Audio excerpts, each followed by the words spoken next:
thank you for joining me today. My friend dropped this around the other day. It's a very simple headboard, but the fabric she chose is going to cause me a little bit of a problem because I've got to make sure that there's enough for a bed skirt as well.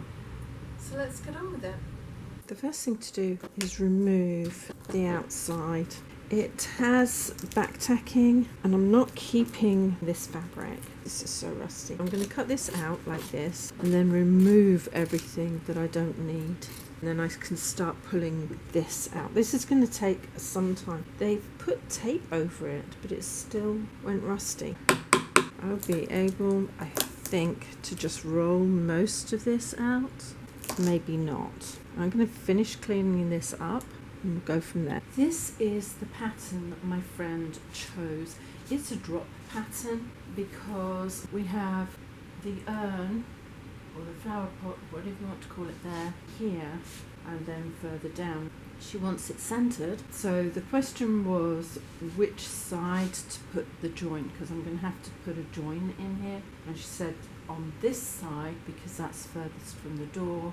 It's furthest from where she works. This bed's going into her office as a day bed. So move this down to the other end. Always check both ends of your fabric. You'd never know whether you've got a full pattern somewhere else. Pull all of this up here. See how that pattern goes on here. I think that will work. The bird, the urn, the flowers, everything's in the middle there. And I can either lift it or bring it down slightly. I need to work out where I want to put this. I'm only going to get one drop at the bottom for the skirt. I'm hoping at least two for the top. I think bring this bird up a little bit higher and work out where that first cut is. I can go straight across the bottom once I've worked out where I want it to go. Here's the centre mark. So the bird will be slightly off centre. I think in the big scheme of things that's going to look quite pretty. Yeah, there. And I don't have a pattern to join it to, so I'm going to just fold it here and cut it along the threads. I ended up flipping the fabric over so that I could follow the weft threads, the ones that go from side to side, because the printing on top was kind of hiding where they were. I wasn't seeing it as easily as I would have liked to. I've moved the pattern over so it's easier to get to the top. So that goes about an inch behind there, all the way up to here. That is to the base, and just cut straight across there too, as I did a short while ago.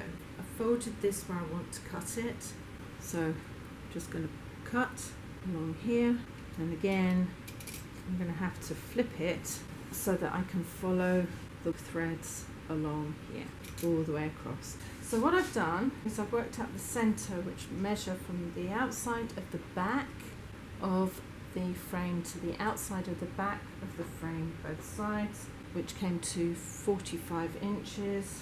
Double check that again. Yeah, 45. So the center has to be 22 and a half. I didn't put it quite in the right place. I can move the pin to 22 and a half. And then I like to visualize what it is I'm actually doing. I'm going to lay the center of the urn on that point. I can feel it. That's the center of the urn. I'm going to bring this over to here and pinch where the edge of the back is, which is there, like that. I'm going to measure from the side of the fabric there to my fold mark, which is there. I'm going to take it back to 19 inches. To bring that down here and up to 19. And we'll just put a pin there for the moment. I'm going to pop that back on my halfway mark because I need to work out how much of that fabric here I need to make the side from that point there, probably 1/4 inch over. It's usually where it is. Down, which is about 10 inches. Because I need to get 2 strips out as well. There's my mark there to there. I'm not measuring it from the end here because I want the pattern there to there, which gives me 6 inches. So 3 inches should be plenty for me to get the strips out that I need for here. Measure the depth of that to there is 2. I should need 3. That's 1/2 inch over, 2 inches across, and then 1/2 inch over the back to hide it. That looks doable. Measure across to my 19 right at the bottom edge here. And I'm going to make a clip like that. flip the fabric over and cut it all the way up along the warp thread. I'm going to fold that along there like this. That looks about right. I'm going to cut that down. I really don't want to have too much fabric in the back because you don't want to see a big white line down there, and it's easier to match if it's narrow. So let me cut that one down and then I'll cut the other one down. I just want that black writing off. Sometimes better to pre-cut things like this. So that should take that writing off for me. And I'll do the same on the other side. I'll work out where that line is and take it down. You always sew your fabric from the bottom up. So there's the crossover there. All I'm going to do is fold that back to there and across. That should be an even seam allowance like that. I'm going to take that and use that as my measurement and measure across. I'm going to go from there. It's actually 1/2 inch. So I'm going to fold that all the way up, 1/2 inch in, and iron it. So let's do that all the way up to that 1/2 inch mark until I get to the top. It's a slow process because I really want to get it in straight, not wonky. Use plenty of steam when you're doing it. I'm going to get this ready to go underneath and pre-line it. I think that's about even. Fold that over. So I'm going to line that up to my 1/2 inch, line the side up to my 1/2 inch there, and then sew. Yeah, that's not working. I'm going to have to probably start here and then work the other way, because that's really a long way not to have any pattern to follow. Line that up, move that so it's at right angles, like that. Fold that down and slide that very carefully into place. I'm going to follow my folded line up. Line my next part of the pattern, kind of fold it out so it's a 45-degree angle there, pinch it, wriggle it so it's in line, and sew. When I'm nearly there, I'm going to work out where my next section is, like this. Lay that on top, pull that out to a 45-degree angle, like that, wriggle it, and sew. Nearly there. Put my needle down, get to my next section, like that, fold it out, kind of wriggle it into place, pull it and sew. I'm going to do that all the way up. I dislike it when fabrics have such big distances between the pattern repeats because it makes it a little bit awkward to keep everything where it needs to. I might have to redo this, so I'll check before I press it into position. That's a long way up. And try to keep that even to there. I think that's where it is. And then to the top, but hopefully that will work. So flip the fabric over. I'm lining this up so it looks even there. It's on my original stitches. I'm just going to sew on down to the bottom. Let's have a look. I think the bird's gone in fine. The flower has gone in. Look, butterfly's good.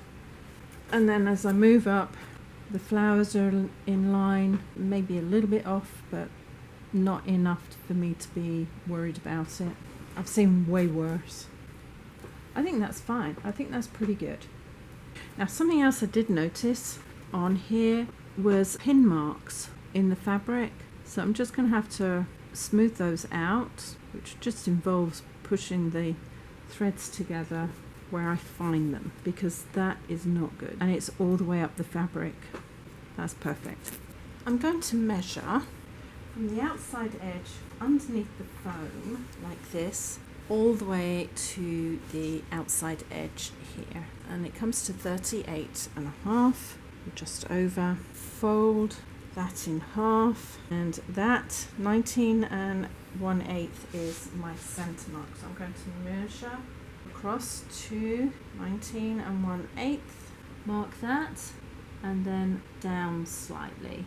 The centre mark at the top's easy because of the way the wood joins together. I can't miss that. What I do need to do is measure from the centre there to here, which is 21.25, and measure 21.25 down here, and I am just going to put a pencil mark on the end there. That's my centre mark. 21.25. Okay, that's the centre mark there, and then I'll do the same up here. Just measure across 21.25 there to the centre. Again, I'm just going to put a pencil mark right on the edge there. Fold along my pencil mark there and do a little nick, and I'll do the same on the other end. Now, before I'm going to put everything on, I'm going to measure to 21.25 on this side, like that, and I am going to cut on up. Before I do cut on up, I'm going to just make sure that that does do what I want it to do. That's on there, that comes in here. It's going to be a bit tight, but it will work. And then this side, there's my mark there, and it does work. Okay, that's all I care about. It does work, it fits. As I look at the headboard, you can see it's not a smooth colour, it's patchy, and I don't want that showing through the white fabric. So what I'm going to do is I'm going to put some sheeting over it. This is part of an old bed sheet that has been washed and washed, so it's absolutely perfect for the job. I'm going to treat both pieces as one. I'm going to stand on a footstool because I'm not quite tall enough. Centre my two fabrics together on the join at the top of the headboard. One in the centre and then a staple either side, keeping that fabric even. Along the bottom, I did actually put the lining in first. It was a little bit more stretchy than I'd given it credit for, but that's fine. I think it will just about come over. Let's see if I can pull that just a little bit tighter. I'm going to secure that. And I'm going to make sure that that's as far as it comes all the way across the bottom, so I can keep the top even. This is the straight edge. Always try to do the straight edge first. I'm going to make my way all the way to the side, keeping that as even as possible as I go. Once I've got the centre secured where I want it, I am pulling it up and I am slightly pulling it out to the side, because I do need that to be stretched into place. Not like that, slightly out to the side. I've secured along the bottom and I'm going to pull this up. Now my seam is on this side, so I'm going to make sure that the seam is flat. Pull it up to the corner here. Make sure that the lining is level with the top, because that's where I've made it level. I'm going to just put a staple here that I might have to take out. I'm thinking that might come just across there, so I'm going to put one here just to secure it for now. I'm just going to measure across here to here, which is 6 inches. The reason is I need to make sure it's the same distance at the top. So I'm going to measure from the outside edge across to 6 inches, which is here. So I'm lining it up on the inside of the leg at the bottom through my mark.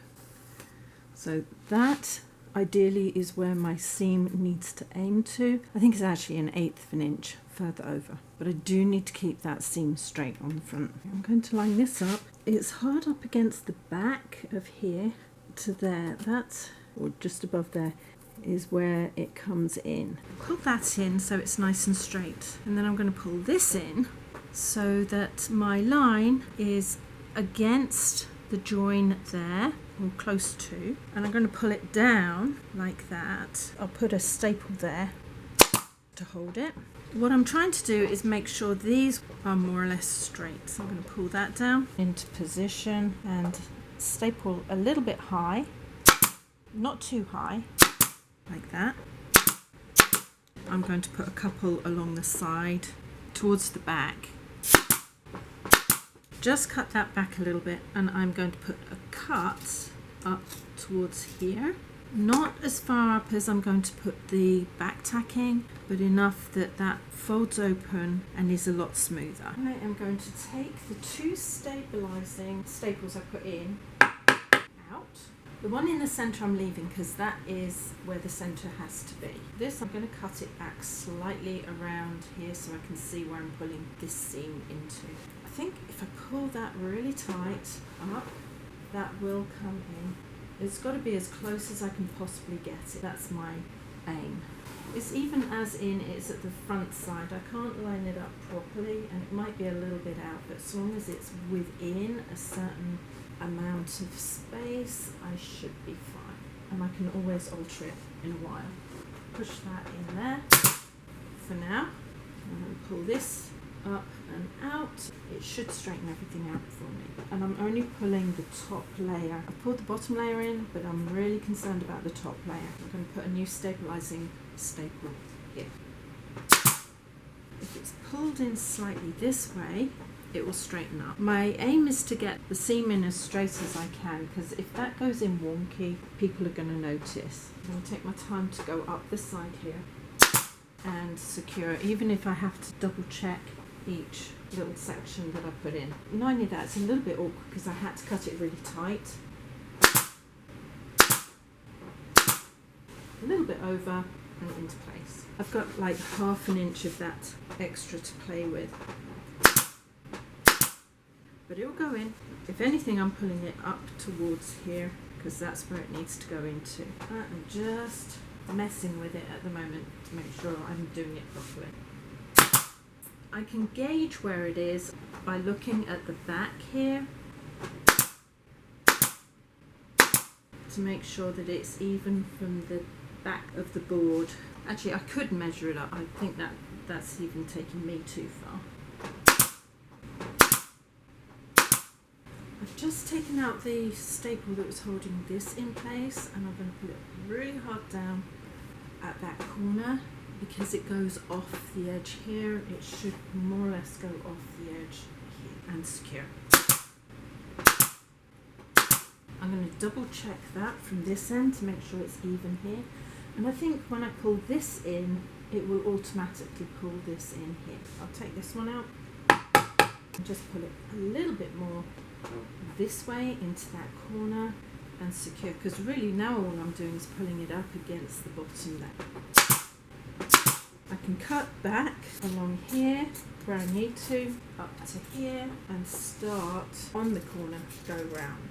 Under fabric is pulled tight, but the top fabric is the bit that I'm really concerned about. So I'm going to put it hard up from the bottom and secure it as smoothly as I can.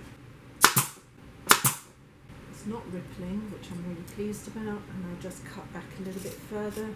That will help the top fabric change direction. Pull the bottom fabric in and then pull the top fabric in really hard and into place.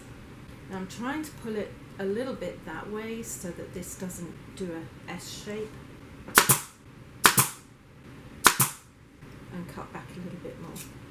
That's gone in nicely to there, and I think just a little bit more over and it will line up really well with my mark. Trouble is I can't really see very much under there. It just has to be even on the front. I'm going to secure here and then see where I am. This I've cut back. This I need to cut in, but not quite into that corner. Actually, I'm going to take another one here and cut that up, because that needs to go right behind there. And I cut it into a Y, which I'm going to do this side. And I'm going to pull it down like I did on the other side, down and into place so that those warp and weft threads look as if they're straight along here. I think that will work. And staple it. I'm going to pull this really hard down into this corner and across. If I do it carefully and slowly, everything should go where it needs to go. This is really tight. I need to make sure that the side of this comes in to 6/8 or thereabouts all the way along here. I'm going to spend a little time pulling all of this into place, starting here. Because if I pull it in as I go up, it should be fine. Along the top, pull the underside in first, and the top I'm just going to push in and into the curve, just lightly, and on round, just a little pull, not too much, let it ripple. As I come into here, it's going to change direction slightly. Just going to line up this with the center where that join is. It's on the top of the wood and secure, just to one side. Might as well put this in. I'm going to release these 3.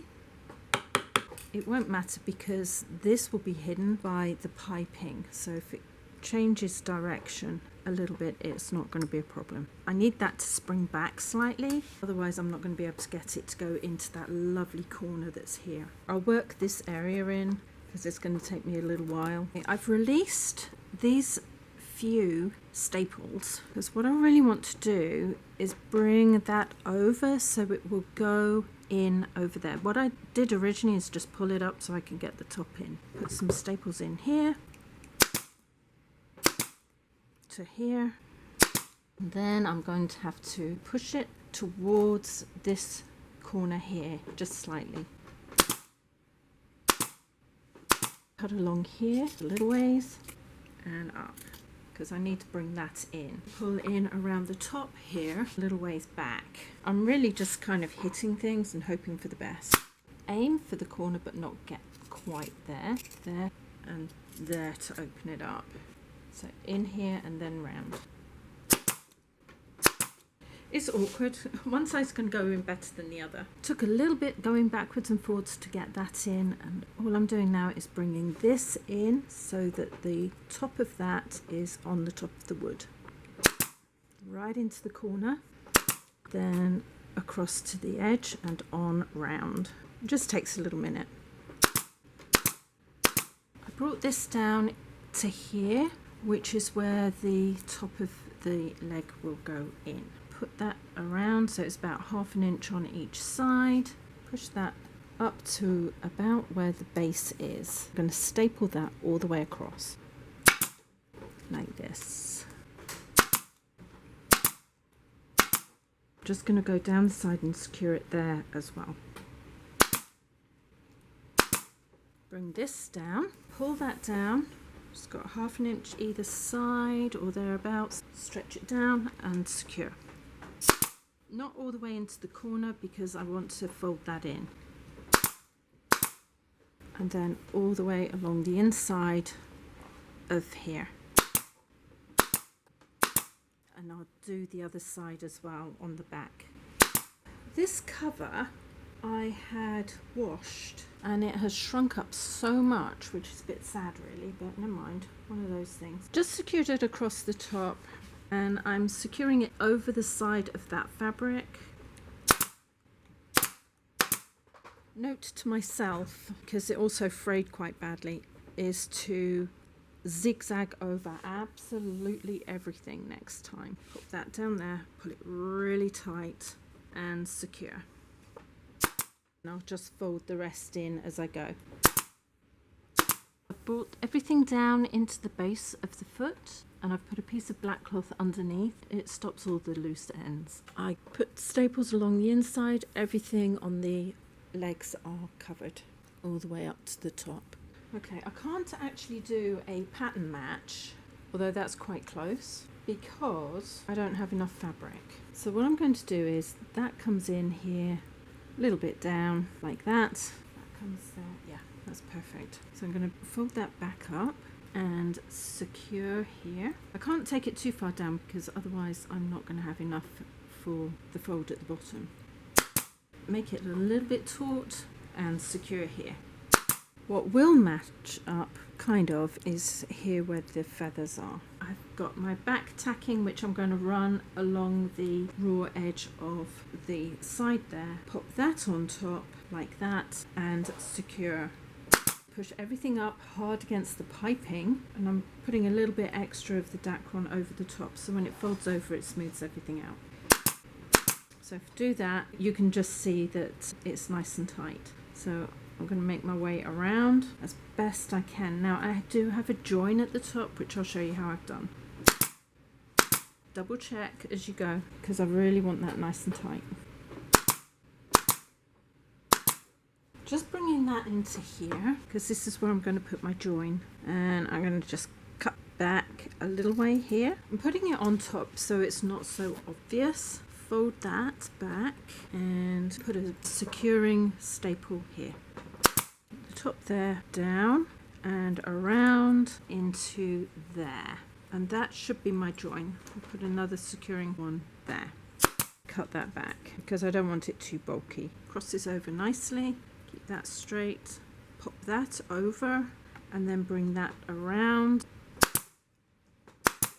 Push that into the corner like that, keeping everything even. Push that into the corner and secure. And then I'll bring that down and go on around. It's all going in nicely. I'll do the same kind of join at the top. Because you can see it from this side, this is the piece that's going to be folded over the other, I think, so that it's all hidden. And then I don't have to hand sew anything over. I could do, but I don't need to. So this is the bottom of the border. I am going to take that back to about there. I kind of know where I want it to go, but what I'm going to do first is I'm going to bring this over and secure. I've cut a bit more of the bulk out and hopefully that would just pinch in nicely. I really don't want to have to take too much out. Across and slightly up. If I need to, I can put some stitches in.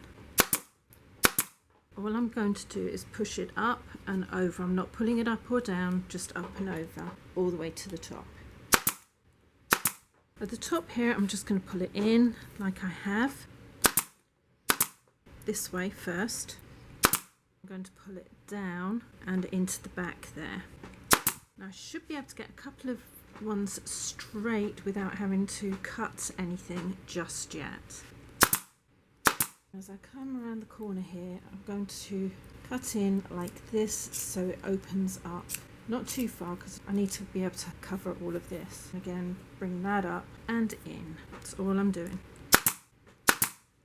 This is the inside corner. I'm going to pull that across there like that to that corner and cut down. I'm not cutting all the way down because I don't want to cause any problems. I'm going to cut that way a little bit and this way just a little bit. Pull that into the corner, pull it over and secure.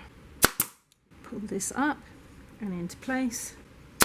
And here where the join is, make sure that that's nicely folded back. Pull the underside up and then the top side so it's all even. The bottom first and then the top. And then here the same, just pull it up into place, up and into place. Now at the top I'm going to do the same as that, just fold it one side over and then the other.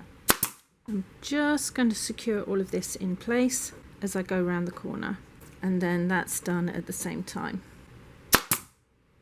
Thank you for joining me with this project. I think it's turned out remarkably well. It's quite a focal point and I'm sure she's going to be thrilled with it. The piping is the original piping that I took off. I zigzagged over it and although it shrunk up so I couldn't use the full length, it came out really well. The other fabric, I was kind of relying on the fire retardancy to hold it together, but that washed out, so it shrunk up and also frayed quite badly in places. If you'd like to see more from me, please subscribe, hit the bell button, and a few thumbs up would be brilliant. And in the meantime, take care. See you later. Ciao!